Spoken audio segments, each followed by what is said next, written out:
नमस्कार।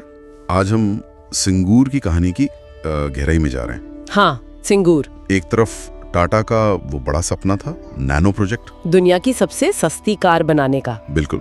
और दूसरी तरफ थे पश्चिम बंगाल के सिंगूर के किसान, उनकी जमीन, उनकी जिंदगी। हमारे पास इस पे कई रिपोर्ट्स हैं, लेख हैं, विश्लेषण भी हैं। हाँ, काफी कुछ है।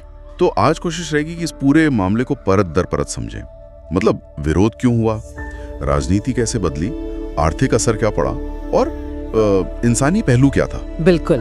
और ये कहानी सिर्फ जमीन या फैक्ट्री की नहीं है, ये असल में विकास का जो मॉडल है, राजनीति है और लोगों के जो अधिकार हैं, उनके बीच का एक जटिल संघर्ष है। तो शुरुआत 2006 से हुई थी, है ना? हाँ, 2006 में जब उस वक्त की वाम मोर्चा सरकार ने तय किया कि सिंगूर में टाटा नैनो प्लांट के लिए जमीन ली जाएगी, करीब 997 एकड़ जमीन। और वो जमीन भी कोई ऐसी वैसी नहीं थी। नहीं, बिल्कुल नहीं। वो मल्टी क्रॉप्ड लैंड थी, मतलब बहुत उपजाऊ जमीन थी वो। साल में कई फसलें होती थी वहाँ। और बस यहीं से वो टकराव शुरू हो गया। हाँ, क्योंकि कई किसानों ने साफ मना कर दिया, बोले हम जमीन नहीं देंगे। उनका तर्क क्या था? मतलब जोर जबरदस्ती रख। हाँ, कि जमीन उनकी मर्जी के खिलाफ ली जा रही है और यही तो उनकी रोजी रोटी का जरिया है। फिर वो कृषि जमीन रक्षा कमेटी बनी और आंदोलन ने जोर पकड़ा बहुत ज्यादा, और लीड कर रही थी ममता बनर्जी। उन्होंने वो लंबा अनशन भी किया था। हाँ, करीब 26 दिन का। उसका काफी असर हुआ था शायद। बिल्कुल। बहुत सारे बुद्धिजीवी, कलाकार, सामाजिक कार्यकर्ता उस सब इस आंदोलन के साथ आ गए। माहौल एकदम गर्मा गया था। कुछ हिंसा की भी खबरें थी शायद। हाँ, जब जमीन की घेराबंदी हुई तो हिंसक झड़पें भी हुई और एक बहुत दुखद घटना हुई थी। तापसी मलिक नाम की एक प्रदर्शनकारी थी, किशोरी थी, उनकी हत्या हो गई थी। ओह। हाँ, उसकी जांच फिर सीबीआई को सौंपी गई थी। और सरकार का पक्ष क्या था?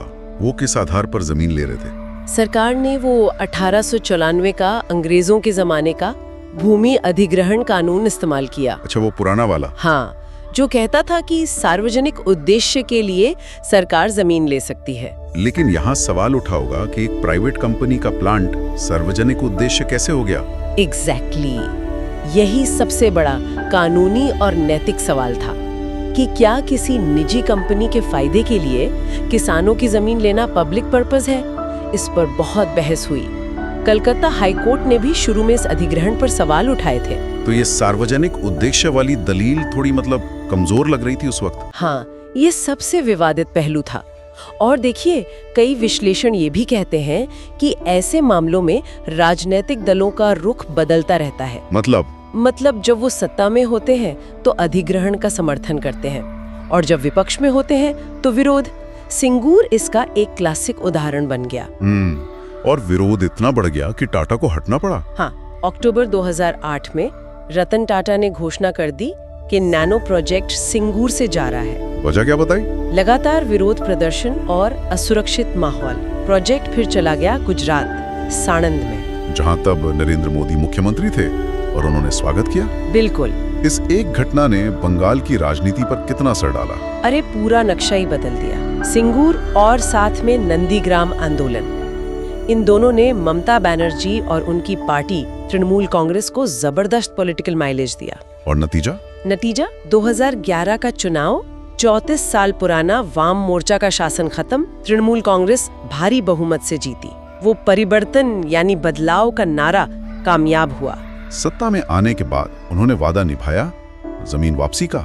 हाँ, कोशिश की। नई सरकार ने जमीन लौटाने की प्रक्रिया शुरू की। फिर 2016 में सुप्रीम कोर्ट का वो बड़ा फैसला आया जिसमें अधिग्रहण को ही अवैध बता दिया गया। हाँ, कोर्ट ने कहा कि अधिग्रहण सही नहीं था और जमीन किसानों को लौटाई जाए। जो नैनो प्लांट का ढांचा बन गया था थोड़ा बहुत, उसे भी गिराने का आदेश दिया गया। लेकिन क्या किसानों की जिंदगी पटरी पर लौट आई? जमीन मिल गई, सब ठीक हो गया? नहीं, यही तो कहानी का असल मोड़ है। जमीन तो वापस मिली, पर वो अब खेती लायक नहीं बची थी। क्यों? क्योंकि इतने साल वो जमीन खाली पड़ी रही, उस पर कंस्ट्रक्शन का काम हुआ था, तो कंक्रीट, लोहे की छड़ें, पत्थर, ये सब बिखरा पड़ा था। ओह। उसे साफ करके दोबारा खेती लायक बनाना बहुत महंगा और मुश्किल काम था।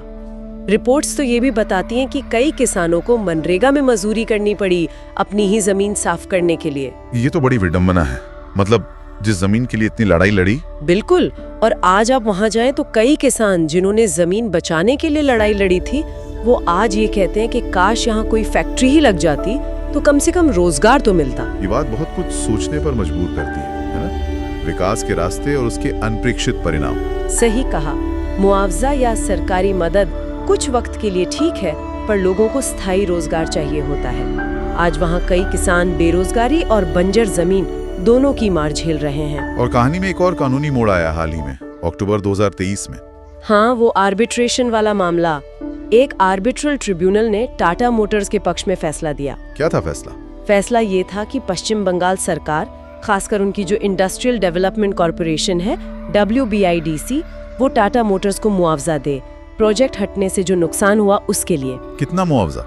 करीब 766 करोड़ रुपए, और उस पर 11% ब्याज भी। बाप रे, तो ये मामला अभी भी कहीं ना कहीं चल ही रहा है। हाँ, कानूनी तौर पर। और ये पूरा मामला दिखाता है कि देश में भूमि अधिग्रहण कितना संवेदनशील मुद्दा है। सिंगूर के बाद ही वो नया कानून आया था ना 2013 में। हाँ बिल्कुल, वो RFCTLR एक्ट, उसमें कई चीजें बेहतर करने की कोशिश की गई, जैसे बेहतर मुआवजा, पुनर्वास की व्यवस्था और सबसे जरूरी जमीन मालिकों की सहमति।